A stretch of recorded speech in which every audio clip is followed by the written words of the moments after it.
Thank you all so much for joining us today on this fine Thursday. Welcome to PBI's webinar on simplifying AFNs, returned mail, and participant location. This is a very timely topic as AFNs are well underway now that it is the springtime. We are joined by three wonderful panelists here. We have Jeff Anderson, our new business development manager. He is going to be our facilitator for the day, kind of talking with our other panelists. We have Tammy Slaughter, our retirement operations manager from Intermountain Health. We are honored to have Tammy as a guest here today with some valuable pension admin insight. And we also have Mike Irey, our director of operations here at PBI, to give us some insight and a little inside look on how PBI gears up for AFN season and shares tips and tricks on how you can better manage this busy time of year. Our topics for the day, the most common issues that complicate pension administrative tasks like AFNs, we'll be touching on that, as well as DOL, PBGC compliance in plan communications, what to do to avoid getting returned mail and tips on how to handle it, and PBI's industry-leading process for identifying missing participants and decedents and handling returned mail, followed by a live Q&A. And if we don't get to your questions, you can feel free to enter those in the chat here. If we don't get to them for whatever reason today, no worries, we will follow up individually with all of those. Right here, we do have some contact information for our panelists. If you should have any questions or follow up on that, feel free to utilize this. But without further ado, I'll hand things over to Jeff here and we'll get things started. Thanks, Jack. I appreciate that. I hope everyone is having a wonderful day and a great February. Had a wonderful Valentine's Day earlier this week. Hopefully everyone else did. So I definitely want to thank Mike for joining us today. It's always a pleasure as our leader of our operations team to get the inside scoop on all the details sometimes that as a business development manager can be lost on me. So, and a real pleasure to have Tammy Slaughter here from Intermountain Health. So sort of a full circle moment, a little more than roughly 18 months ago when we conducted a webinar on our new concept of a pension, proactive pension management solution. And Tammy and Intermountain Health were clients of PBI at the time, but Tammy reached out and was really the first significant conversation I had around the new concept that we had in play. And Tammy had a lot of great questions, and it spurred a wonderful conversation and a change in our business relationship. So it's really a pleasure for me to have Tammy as a participant on this panel today to bring perspective of someone who is going through the day-to-day challenges of pension administration. So with that said, Tammy, I want to turn it over to you for a moment, maybe for a quick introduction of yourself, and if you could share a little bit of background on your history with Intermountain Health and your background or maybe a summary from your view of your time spent with PBI. All right, thanks, Jeff. Welcome, everyone. I have been with Intermountain Health for just over 31 years now. So I started when I was 5. I'm not that old yet. We have a closed pension plan that is closed to new hires and rehires, but there's still over 30,000 active caregivers within our pension plan earning a benefit. And we utilize a system in a co-sponsor relationship with Willis Towers Watson on their Benefit Connect system, which we call Pension Connect.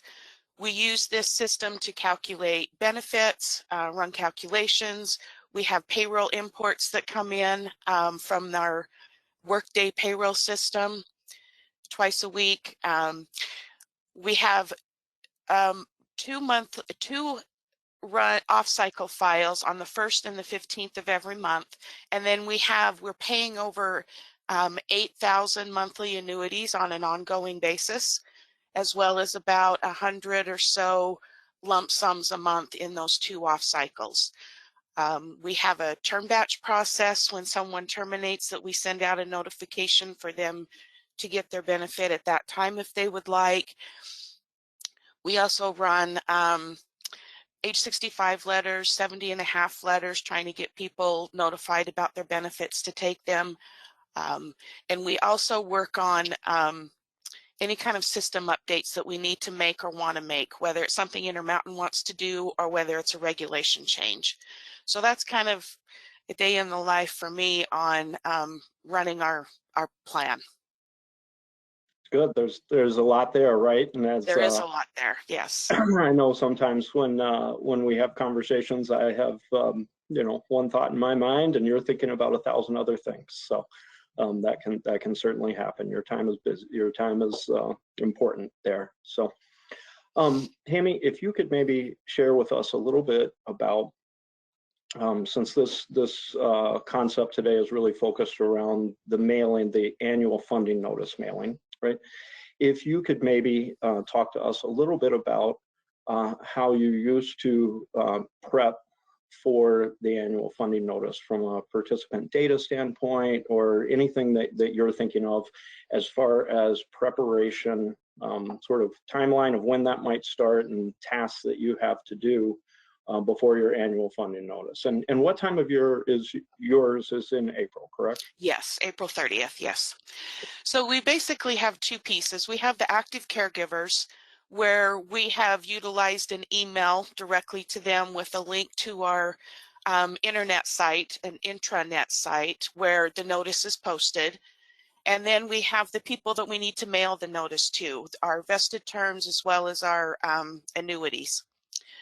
So we would start with getting address files for the mailing coming from the pension system. And then we had an internal file center group that would do the mailing for us, and we'd have to arrange for envelopes for them, the right number of envelopes for the mailing, and we'd have to separate out, you know, which groups get what, and then we'd have to work internally to get all of the email addresses in an email, which typically you have to do 500 at a time, up to 10,000 a day limits in Outlook. So that's really a process that takes a few days to get out to over 30,000 people. So that's the way that we used to do it. Now with the Certus census process that we have, you already have the data or the population for the majority of people that need to get it this year.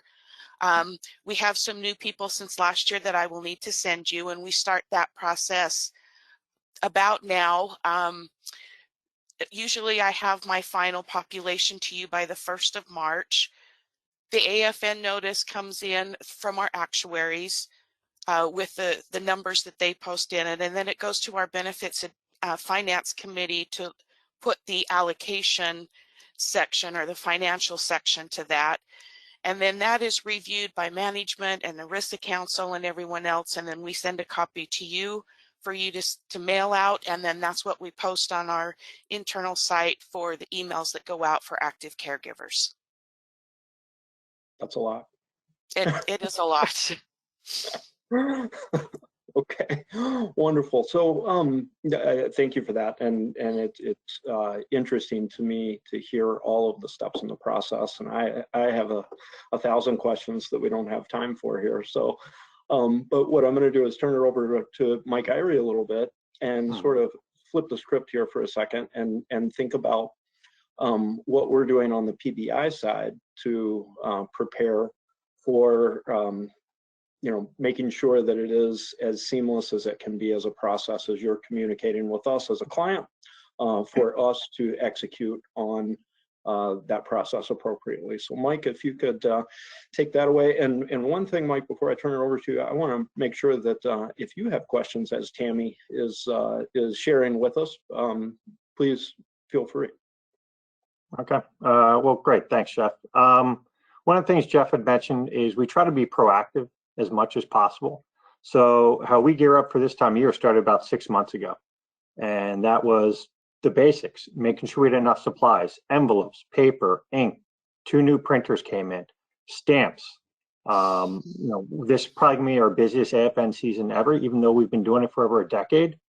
We needed to make sure, due to the supply chain issues that have been happening all over this world and continue to happen, especially within the mail system. We needed to be prepared 6 months ago, so we'd have all supplies in time by now. So that's all in and ready to go. And then it's just a matter of coordination, making sure our mail ops team is talking to our client services team, they're communicating with our clients, so we can schedule out when we think files are going to come in. Tammy had mentioned they're going to try to get it to us by March 1st, which is fantastic. But that's a lot of process that has to happen on her side to get to us, and not everyone can get it to us in the beginning of March. So we are prepared to handle it no matter what time it comes in, and make sure it gets out.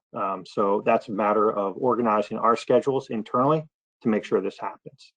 But to back up even further, the way we really like to prepare for this is before this process starts is, and we all know you have to mail out to the address of record for an AFN. So what we want to do is prepare before that, and that starts with our sort of census process, which Tammy alluded to earlier, where we will go out and look to a population management, where we will look to see if somebody had passed away, and if so, we'll remove them from the population and from the mailings.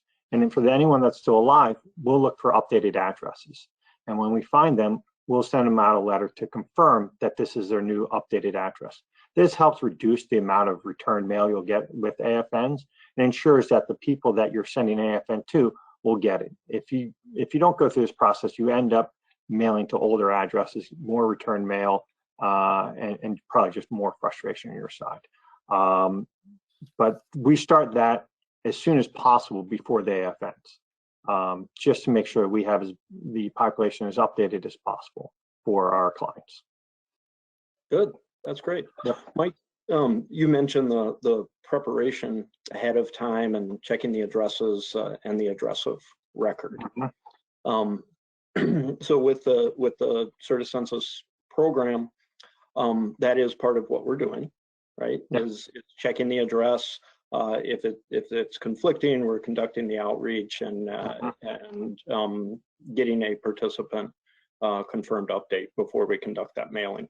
But what happens if we don't have time to do that prior to, if we have a client come to us now and say, hey, I want to take advantage of this, can we still work with them? Yeah, absolutely. We'll take it with the addresses you provide to us and make sure we get them mailed out on time. Perfect. Yep. Which kind of leads me to my next question, which is when that happens, we end up with return mail. So I'm going to flip it back to Tammy for a minute to maybe share what over the years of conducting your annual funding notice, how did you handle return mail? What happens? What does that look like and feel like? Mailing to, I think you said it was more than 8,000 was a portion of your population. What's the total mailing that you're mailing to? I believe it's about 15,000. Right. Okay. So talk to us about that return mail and how you handled that in the past. Yeah, return mail is a problem. We get back these big bins from the post office with all this returned mail in it. And we know it's important to try and follow up, but it's always been something that in the past we just haven't had time to deal with, unfortunately. So it sits there for a long time. We may get through some of it. We never get through all of it. And then it ends up being shredded because it's time again to do it again. We also have open enrollment in the fall for our retiree welfare benefits that we have the same issue with. So, so the one thing with the AFNs where you guys handle the return mail is just a huge selling point for me. We have changed our mailings from our internal mail center to no longer request the return address service, which costs us extra when those come back in. We have to go pick them up from the post office and pay so much per piece of mail that, again, we typically never got around to doing. So it's just it's a lot of effort for something that it's needed and it's important, but somebody's calculation takes priority over a box of returned mail. Mm-hmm. Okay. And now that we're utilizing the program, you sort of alluded to that you don't have to deal with that at all anymore. No, we don't. It's wonderful. you know, we have the population with you that you send the AFN to, and we don't get that returned mail, and you're doing the address searches to find any updated addresses for us. So it's taken a huge burden off of us to allow us to concentrate more on the calculations and the benefits for people. Good, very good. With the process last year of, or as we've handled your annual funding notice now with that program, has the communication with our team and the visibility of what's happening, can you talk to me a little bit about that and how that has worked for you? So yeah, I work with Lindsay and Kendall, and we work on getting those files over to you. Last year, we discovered that the population that we had with you for CERTA census included some people that weren't in the pension plan. It was people who are for open enrollment that are eligible for our retiree welfare benefits, but they may have already taken their pension plan in a lump sum. So we're working now to split that population with you to who is AFN eligible and who is not. So we'll only send it to those who are. And then going forward, when I send new people to you, I will upload those separately accordingly to whether they should get it or they shouldn't. So we're working through that right now. That's been a good process and something we learned from last year. Good, good. Well, we appreciate your partnership in working through those kinds of challenges and making sure that we can get to a good solution that everyone's happy with. So, Mike, can you share a little bit with us around return mail, your thoughts on our processes and what we're doing behind the scenes? Sure. We get hundreds of thousands of return mail over the year. So we're very well used to it. As it was habit, we are directly across the street from the post office, literally. They're on a first name basis with everyone in my mail ops team because of how often we are there and how much mail we get. We're the #1 customer for them. But we have bins and bins of mail coming in and coming out every single day. We have a streamlined process where the mail gets scanned in. You should hear the number of beeps you hear in the morning from 7:30 in the morning till about 10 in the morning. It's like everyone's checking out the grocery store. That's how it just beep, beep, beep all over. But we get them scanned in right away. We try not to have any delays on the status of it, whether it's returned undeliverable or returned with an updated address, and we try to get that turned around same day, if possible, depending on volumes and things of that nature. And then we file it away as needed, and then we move on in the afternoon to getting the mail out and printing, folding, stuffing those envelopes, and getting them over to the post office before 3:30 in the afternoon. So we've had people who have been doing it for years and years. They know exactly what their role needs to be. Everyone can cover for anyone else that's out. And we have, like I said, a pretty streamlined process to make sure that this whole system moves smoothly. And you need that when you're dealing with the volumes that we're doing. And orders that can come in at any one moment. So that's kind of how we handle the return mail. Okay. And then, so a couple of years ago, there was updated guidance from the DOL on how missing or lost participants, which would fall under certainly return mail, how those are handled. So can you talk to me a little bit about our next steps? So when you're talking about getting the return mail and then taking those next steps, what do those look like? Sure. So when I mentioned about CERTA census, it follows the DOL guidance for identifying participants and decedents. And just before we even get into the return mail, to back it up, when a file comes in, we'll review it. We'll review it for any data issues that may occur. We'll look for any people that have passed away and put them through our CERTA death process, looking to mark if some of those have passed away. And then the people that are alive, we will, like I mentioned earlier, we'll send out an updated letter for any addresses that change or any addresses that haven't changed. We'll note that as well and let the client know. But before a letter goes out, and I mentioned about data, we'll do simple data checks. As Tammy had mentioned, she has thousands and thousands of participants, and every other client we work with is very similar. And it's easy when you're pushing data files over to have some minor issues, such as suffix in the last name or prefix such as doctor in the first name. And obviously, you don't want letters going out with people's names being wrong or clear misspellings. So we'll go through all the participants before they get a letter and make sure we have any corrections.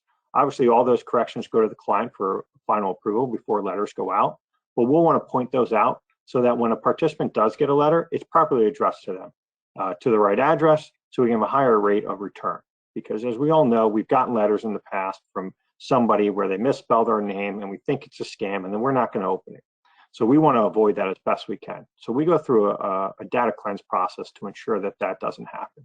And we communicate with the client to update their records as well. As the letters come back in, we'll update the addresses if any of them moved. We'll go out to multiple different addresses. We'll go out to the client's address, our best known address, and any other recent address that we might find. And if that doesn't work, we'll make outbound phone calls to the best known phone numbers that we have, or if the client provides us a phone number.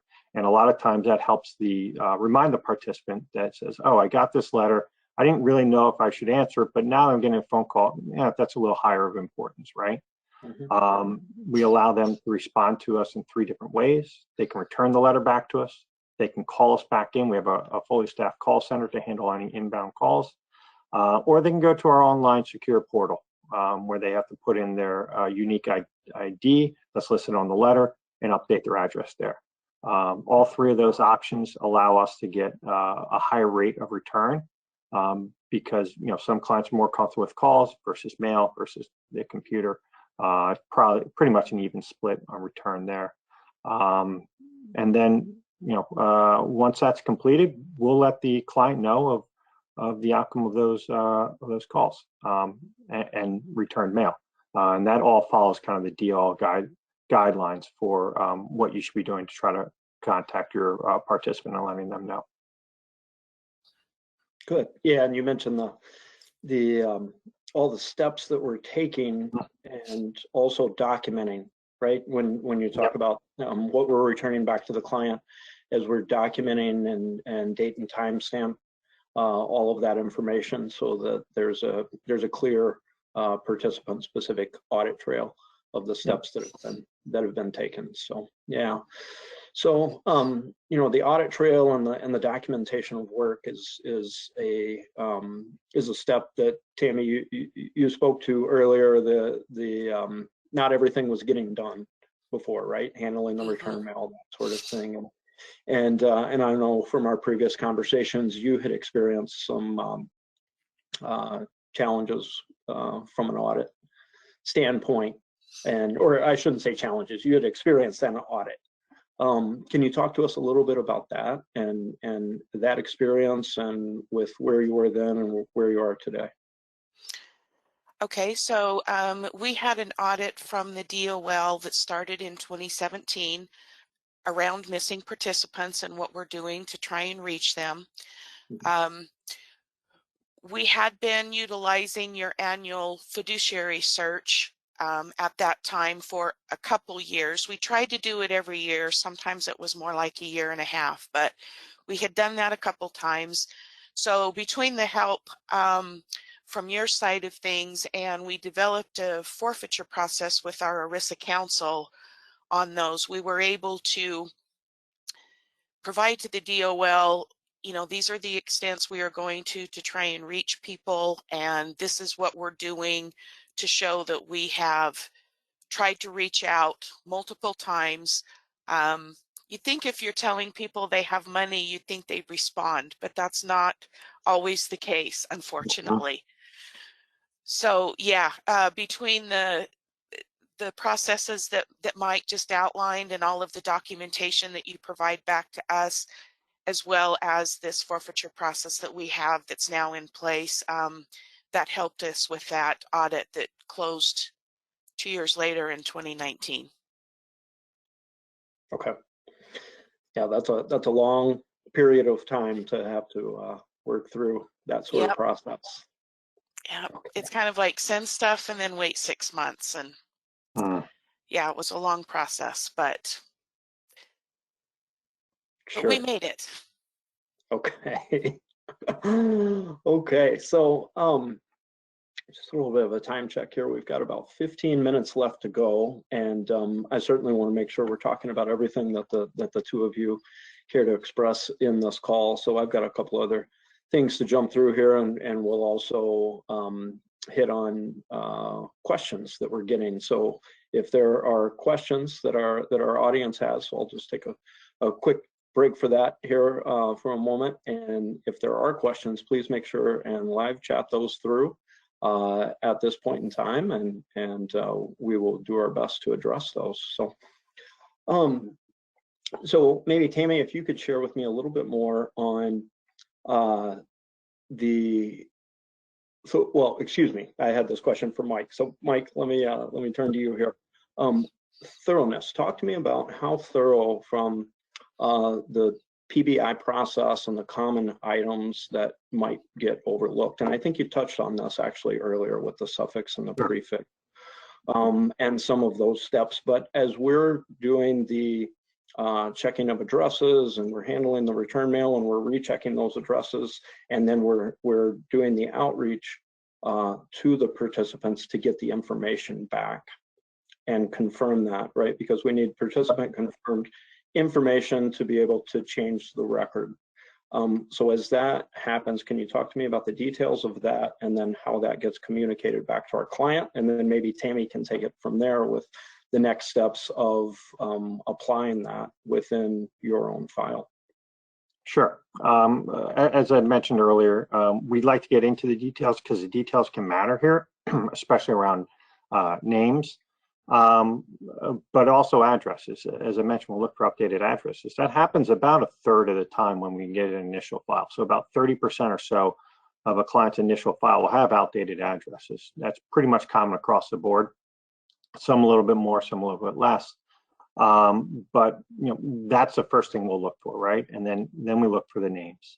We'll also look at social security numbers. Sometimes we've noticed where clients have something's gone wrong within their file they've uploaded, and everyone's social security number gets applied to the wrong person. And for us to avoid sending a letter to the wrong person, we ensure that the data we have is correct. So we're pulling the right addresses. We're not pulling somebody's address for the wrong person based on the wrong social security number provided. So it's data checks like that to do our best to avoid sending a letter to the wrong person, making sure the letters are addressed properly, making sure we're getting addresses out, letters out to the right address. And something that Tammy had alluded to earlier about the cycle. Within our Certi Census process, this is an ongoing participant management process. So throughout the year, we'll be looking for updated addresses. And if we find an updated address, and it usually happens somewhere between 2 and 2.5% of the time of a population, we'll do an updated mailing. We do them quarterly. So within a quarter, if somebody had moved, we'll get an updated address. That way, we try to keep it as fresh and updated as possible within your population. And we'll do that throughout the year. And when the next year comes, if people still haven't responded to us, we'll send them another letter. And we continue that process, continue that outreach. So they'll get multiple mailings, multiple phone calls. Tammy alluded to it from the DOL perspective. And she's right. I've seen people with thousands or hundreds of thousands of dollars due to them. All they have to do is confirm their address. And for whatever reason, we know they're getting the letters. They're just not responding. But we continue with that outreach through our phone calls, through our letters, making sure that they're notified of it. And then as far as the communication back to the client, everything's updated in our system. It's real time. If we get it in that day, we'll update it. The client should be able to see it when they download that file that night or the next day. So we try to keep it as updated as possible because we know time is of the essence for some of this. We don't want to be holding on to anything, making sure that our clients, if they need it, can access it right away.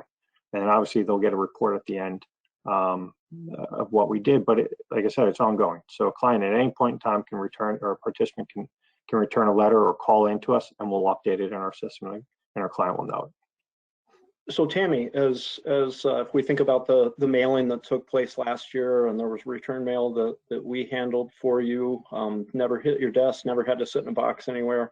And then we took those steps to work to get the participant confirmed updated information and provide that back to you. So as that gets provided back to you, what does that look like, and what are next steps for you? So we get files weekly, both any deaths that you're notifying us of that you found, as well as address updates. We have been manually adding those address updates, and then we deal with the deaths on stopping payments and figuring out any beneficiary that may be due a benefit. But some of those lists, especially after, I can tell when you do the quarterly update, because then we get 93 addresses back in a week instead of maybe 10. We have been handling that manually. We go into the system and manually update their address and add a note that it's from the PBI file. But our pension administration is with Willis Towers Watson, and they have indicated that they now have an automated process that we can learn about and utilize this year, hopefully, where they can create a file in your file format, send it to you, and then the data that you send back can be automatically uploaded into their system, so we don't have to manually do that anymore. So that's something I'm excited to look into once we get past AFN season this year. Good. That is exciting, and we obviously have a lot of partnerships just as you do, and so we are looking to make sure that clients like yourselves that it works full circle, and that we've got a good process and program in place that can satisfy the need. So yeah, you send us a lot of information. We don't lack for information, that's for sure. That's good. That's good. I can remember when I started here a long time ago, my first conversation with Mike Irey was around the idea of if you have good data, you can have good answers. If you don't have good data, you've got a real challenge, and it all starts with having good data. Yeah, so. and feeling comfortable that your data is being monitored and that you have more control over your data and what's happening, instead of an address that may be 5 years old.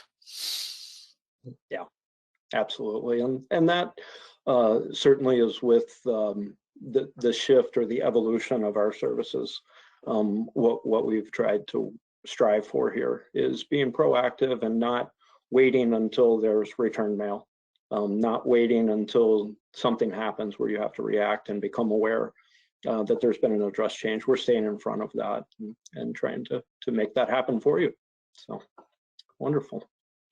Well, we do have some questions coming in, so I will start looking at those.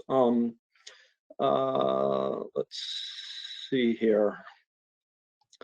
So Mike, I think this is a good question. Tammy spoke to, so the question is, when is the deadline to submit a file to PBI to process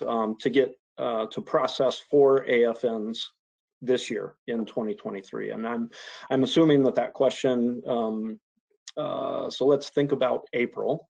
A lot of plans, not every plan, but a lot of plans will have a mailing deadline of the end of April. So Mike, can you answer that? When's the deadline to submit a file to PBI to process the AFNs for, let's say, an April 30th mailing? Sure. So April 30th falls on a Sunday. So our last business day is April 28th on a Friday. So we would recommend, I don't like to use the word deadline because that can be somewhat shifty, but we recommend getting the file to us about 2 weeks before it's due out. That allows us to communicate back to the client if there's any sort of changes or issues that might have come through in supplying us the AFN, make sure the AFN's in proper order, make sure the data that they provided is in proper order, and then we'll get that out on time. I would rather come in sooner than later, but typically a 2 week turnaround time is enough for us to get it out. Sure. Okay. And I'll just add a little bit to that. We obviously need to have we can't just take in the file and go, right? So there's some things that would need to happen prior to that. So certainly if the person that asked that question or anyone else that's thinking that, if they're looking at April, then step one would be right after this webinar, make sure you reach out to us and make it clear that you'd like to have a conversation about timing. We can certainly still help people at this point in time for this year's annual funding notice, without a doubt. But there are definitely some steps that we would need to take and want to start that conversation right away so that we can work backwards into that calendar. So, Tammy, just I don't want to walk away from that question, I guess, without with what we have just said. Do you have anything to add to that, or is there anything from a timing standpoint of communicating over to us, or the steps that you have to take that we haven't touched on yet? I don't think so. I mean, I think, like I said, we learned last year we had too many people included, so they're working on splitting that out now. And then once that is done, I can send the new population, anybody new over last year that's already there, as soon as they're ready to receive it this year. So it's a report that I run, and then I have to make sure they're not already there, check some other things internally, and then I can populate your file format and get that uploaded. Okay. And I try to do it earlier than later because I don't like going right down to the wire either. So I don't want to make other people do that unless it's for some reason just unavoidable. Sure. And of course, as you articulated earlier with your process, there are certain things that need to happen before you can communicate over to us. So everything has its calendar. Yep. So another question came in. This might have been maybe before we talked about the handling of return mail. I think we went through some pretty good detail on this, but the question was, what do you recommend for handling of return mail in bulk? So I think with that, Tammy, do you have a, I guess, recommendation from handling return mail in bulk and steps to take? You know, as I mentioned, it was something we always tried to get through and never really made it. So aside from hiring someone to do it, bringing in temp work, you know, I'm not sure. Our team was just stuck with dealing with it, and we did the best we could. Let's see here. There was a question that came in. Should paper statements be eliminated in favor of online access to download monthly statements? That's an interesting question. I'm going to throw that out there for either one of you to speak to. I don't know if that's if someone asked me that question as a plan sponsor, I think I would refer them to their ERISA attorney. But Tammy, you did speak to the idea that you are sending email annual funding notices to your, I believe you said you're actively employed. Yes, we send an email that has a link to it on our internal website. So the notice isn't included in the email itself, it's on the website. Okay, that makes sense. But the paper statements still go to those that are retirees receiving the annuity and those that are vested in the plan, but not actively employed by Intermountain Health. Yep, that's correct. Okay, very good. Well, we've just got a couple of minutes here to wrap up. I think there are some other questions in here, and I think what we'll do is follow up directly with those that asked those questions. And I believe we'll share a recording of this webinar and potentially address some of those questions in a broader manner as well. So, but with that, let's wrap things up here. So, Tammy, any final words from you or advice to those that are in a similar position to you and administering a defined benefit, or for that matter, a defined contribution, a pension plan in any way?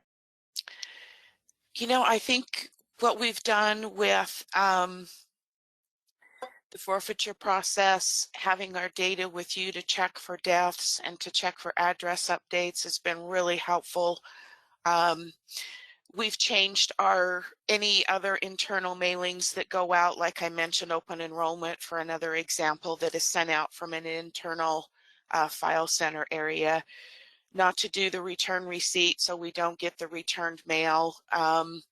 It just is like a weight's lifted off your shoulder when you know when you send a mailing out, you're going to get these multiple bins of return mail back that you really want to try and get through. But, you know, we just feel that this is something that if someone else can do it better than we can, then it's best that my team focus on calculation of benefits and getting people paid what they're owed. Yep. Wonderful.